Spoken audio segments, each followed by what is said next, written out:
Hey there, Blue Mages, Liam here, and welcome back to Blue Academy. Just like with the O8S talk-through video, I'm going to be doing one here for our day one clear of Kefka. Some of the strats are, again, suboptimal based on it being week one, but I'll explain what some of the differences are here, and we'll just hop right into it. You can expect, again, that I'll have a more formal and polished guide later, but this should get people going at least for early clears. So for phase one, this plays mostly the same as if we had normal rolls. A lot of the mechanics are not really role-based, except for the graven image mechanics. And to handle some of those, we have pre-assigned clock positions, and you'll see how we actually use those. So this first thing is just his mana charge as normal. This is just a normal stack, so we're going to stack up.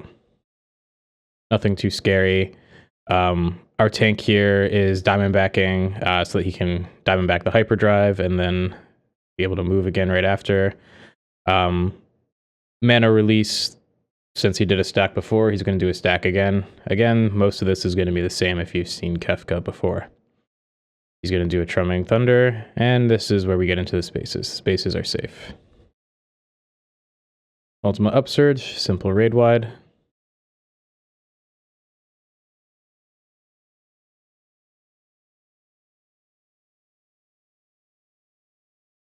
And then he summons his statue. And this is where things will start to get a little bit more interesting, but overall not too bad. So for the first graven image, you might be used to having tethers with knockbacks and stack markers and all that kind of fun stuff. And we sort of did have a little bit of a strat for handling that, but instead what we do is we wait for the first puddles, run to our clock spots, and hardcast a Diamondback. So we will get these vuln ups, but in Diamondback, does not really matter. He's going to teleport. We have plenty of time to get behind him. We heal up. And then we mitigate this Light of Judgment. We want to mitigate just because with this Vuln, we want to make sure that we're safe. You can see with triple mitigation and a Gobskin, we still get down to about 15k. So definitely mitigate that. But I think the Diamondbacking there is going to be the easiest way to actually handle that mechanic. It is a mana charge. Again, this is just normal mechanics. For this one, it was a fake thunder, so we're going to get into the intersections. He follows it up with a real blizzard, for which we will get out. So now we know that it is intersections and out, which will be the safe spots for the second graven image. Second graven image, identical to if we had normal classes. It's going to knock us back in one direction, and then we handle the mana release. You can see it doesn't jump to the other side, so we're going to run towards the west here. And then we go to intersections and out. Nice and easy. It's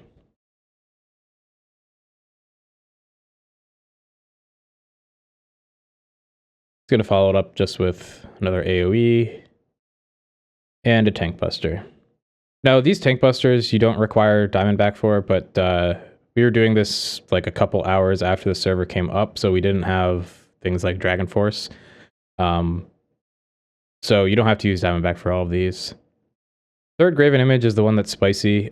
This is the one where folks who are tethered to the left statue will get the gravitas hit, which has to be split. And then the people tethered to the right will have a stone, which is a small AoE knockback. Now, normally this would be tanks and healers paired with DPS, and you make 4 little pairs, and then you spread out after the gravitas hit. We don't really have an easy way to do that, so instead what we do is we have everyone stack in the center, put up Mighty Guard, we run to our clock spots, we go to the safe side, in this case east side is safe, we quickly heal up, wait for the puddle to go away, run back to the center, back to our clock spots, and then we also use Shortcast because he follows up with an Arrow Assault, which is a knockback. So that's how we handle Graven 3. I have seen, I watched, there was another group that did this, and they had basically the same idea, but instead of having everyone stack in the center, they just had the 4 people tethered to the left statue stack in the center, the 4 people tethered to the right sort of spread out. That can work too. We opted to just have everyone stack. It was more consistent for us, and it seemed to work. Like, once we had the timing down for just getting to our clock spots, getting back to the center and so on, we pretty much never failed this. So this is how we did it, and I'm a fan of it. So anyway, there's the arrow assault, which is the knockback, and then he does an AoE. We just want to make sure we mitigate this, at the very least with a gob skin, because it does hit really hard.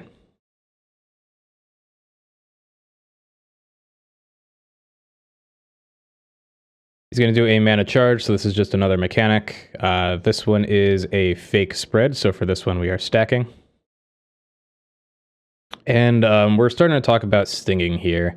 You can sting the Kefka door boss basically at like 68% or so. This Graven image is easy. It's just going to be, we go to one of the safe sides and we resolve our mana release. So here we're going to go to the east. Here's the mana release. This will be a stack. And at this point, you'll see people are just going to start stinging here. We have our stack, and intersections are safe for the fake thunder. People are using their primals. People are starting to sting. And we have them below 60%. It gets a little bit spooky because it's only our tank that's alive. So we actually could have messed up here if our tank got autoed to death. But, you know, we were able to do it. The door boss is honestly not that difficult. The main tricky part is that Graven image 3, but once you get that down, it's really not too bad. So now let's start talking about the God Kefka phase 2. And this is where stuff gets a little bit crazy. It is honestly easier than we were expecting, and we were able to do it without any of our new spells. But it was still pretty tricky overall. Okay, so here's God Kefka. On pull, it's going to be basically the same. Again, we have clock positions assigned for some of these mechanics, and we have a dedicated off tank who will be soaking our double wings of destruction tank buster. And Mighty Guard is sufficient for that. You don't have to Diamondback or anything. After the Ultima, we're going to spread to what we call our Celestriad positions, and this is basically just quadrants based on our clock position. Celestriad is one of those mechanics that has a lot of roll stuff going on. What we do is we have our stack marker Diamondback. Everyone else is just going to step into the center once it's safe, and then spread out for our fires. And our Diamondback will be safe. I'm going to follow up with an Ultima. And then we're hopping into our first Forsaken. So this one we actually handle the same way as you would normally. We're going to have our head people pull their heads to the towers opposite from the head spawn point. We quickly call 2 people to step into the center one. Now normally this will be role based and you can be consistent about who's going to the center, but we can't do that. But we're able to quickly call who's going to go center. Once the towers pop, we're just going to quickly heal up. And then people are going to pop their heads. I saw a group was using Diamondback for this. You don't have to do that. If you just do it normally, it's fine, and you don't get any damage downs, which is pretty great. He follows up with a Wings of Destruction. So we have our off tank. I actually can't see him. Oh, he's way in the back. So I think he was slightly late on his Mighty Guard. Yep. So here he just sacks himself, but it's not the end of the world.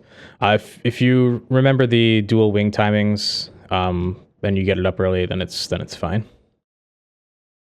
He goes into another Forsaken one here, Heartless Archangel. Just make sure you're topped off before you go into it. It is worth noting, though, that White Wind will actually ignore Incurable from what we saw in a couple of cases. So as long as you can heal people with White Wind, then the Incurable doesn't really matter that much.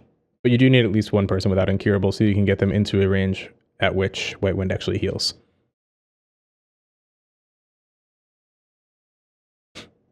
Again, we just quickly heal up and pop the heads. He follows up with his Raid Wide, and that's about it.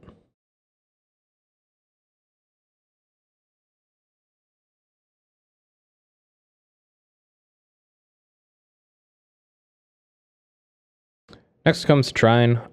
This is the same as it is normally. So we're going to see which side he's cleaving. We're going to go to the safe side. We're going to go to the third set of Trines that he puts down.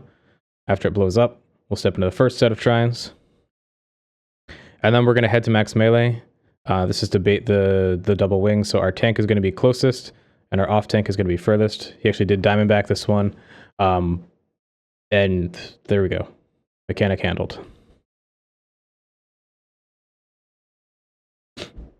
Next, he's going to have a mix of tank busters, AoEs, and he's going to do past and futures. This is normal.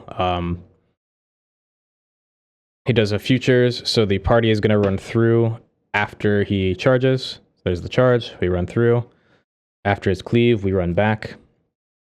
And then for this, our tank casts Diamondback basically right as the Ultimate Embrace comes up, or as the Ultimate Embrace cast bar starts. And this allows him to mitigate the Ultimate Embrace as well as the Hyperdrive.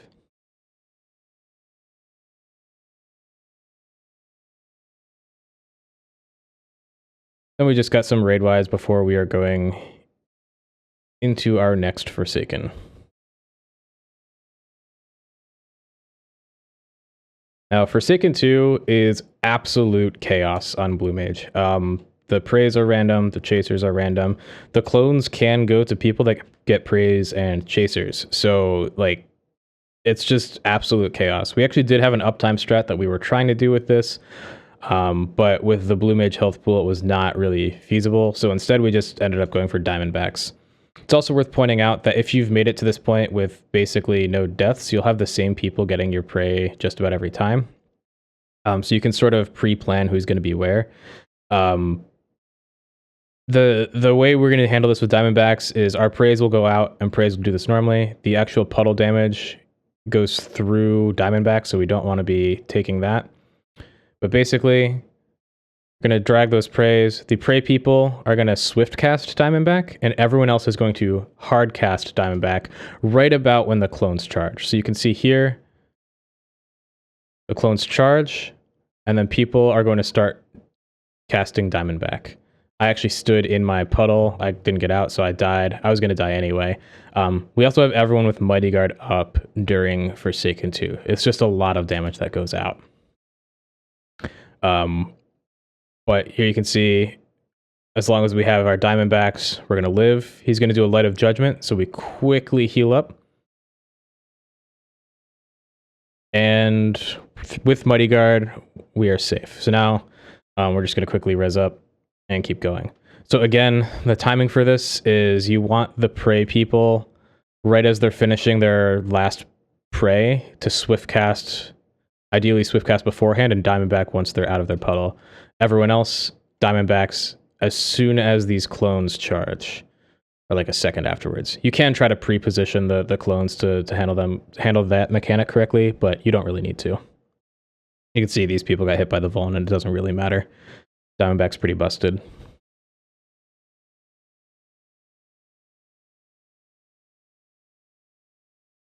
So he's going to follow up with another Celestriad. We handle this the same way as before. Your stack marker wants to Diamondback, and then everyone steps in and spreads. Go to the safe side for wings.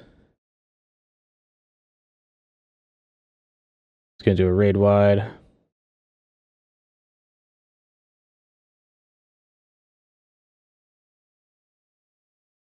And he follows this up with his big trine.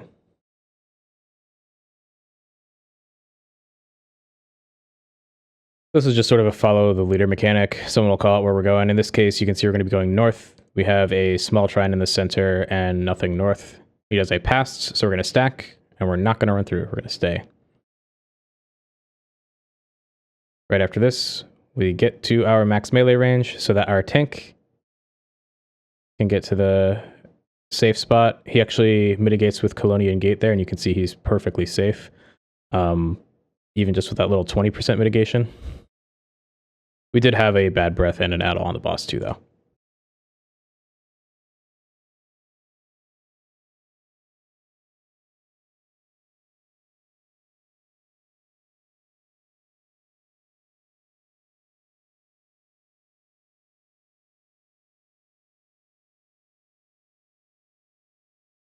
Next up is Forsaken 3. We did this in kind of an unintelligent way, but we still did it. So he's going to pick his 4 people for tethers. We had those people shorecast and go to the towers at 3, and then other people went to basically the left or the right tower based on their position in this lineup. So what you can actually do here is have everyone, you can pre-assign these towers and have people Diamondback. This will negate the ultimate damage, it will negate the tank buster damage, and pretty much everyone will be safe. The next thing we do is we look for these tethers.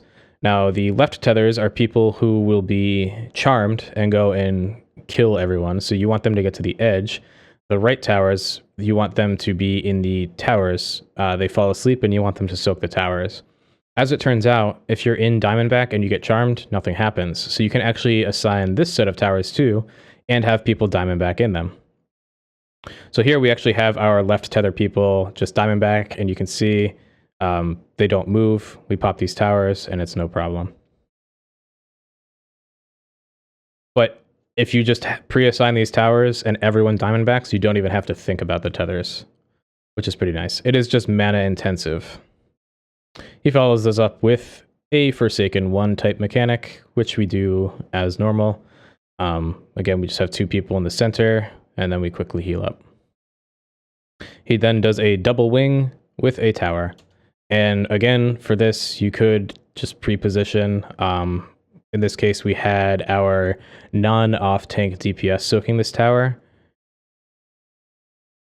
And we have our main tank and off tank handling the double wings as normal. He does a Graven. So right after this Forsaken 1 resolves, when he does this Ultima, make sure the tank points Kefka east or west.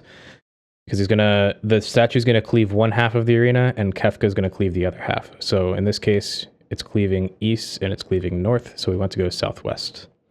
He then follows up with another Light of Judgment.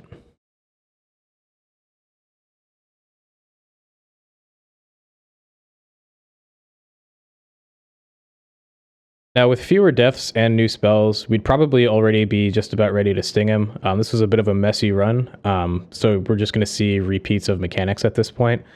Here we see a small shrine. So again, we just go west. We go to whatever the third set of shrines are. Once the first one pops, we move into that. And we go to our max melee range. You can see our tank here goes out and uses Mighty Guard and is safe. Our main tank, Diamondback's the ultimate embrace.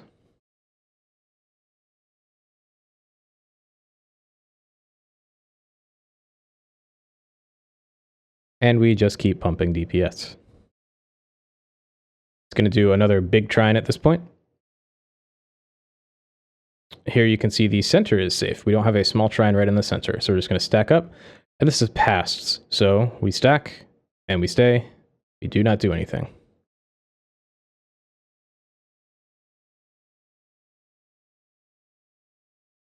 This is followed up by a hyperdrive. So our tank just uses Diamondback again.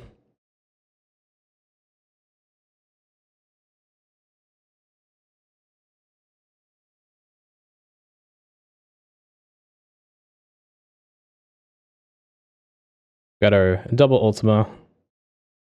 Not too bad with new blue mage healing. And then we go into another Forsaken 3. As I said, with new spells, more damage, fewer deaths, we would be done at this point. But if you get to this Forsaken, it is the same as the previous one. So you have tethers that go into the tower, non-tethers go into their towers. You could have everyone just Diamondback both sets of mechanics. And that's probably the easiest way to do this.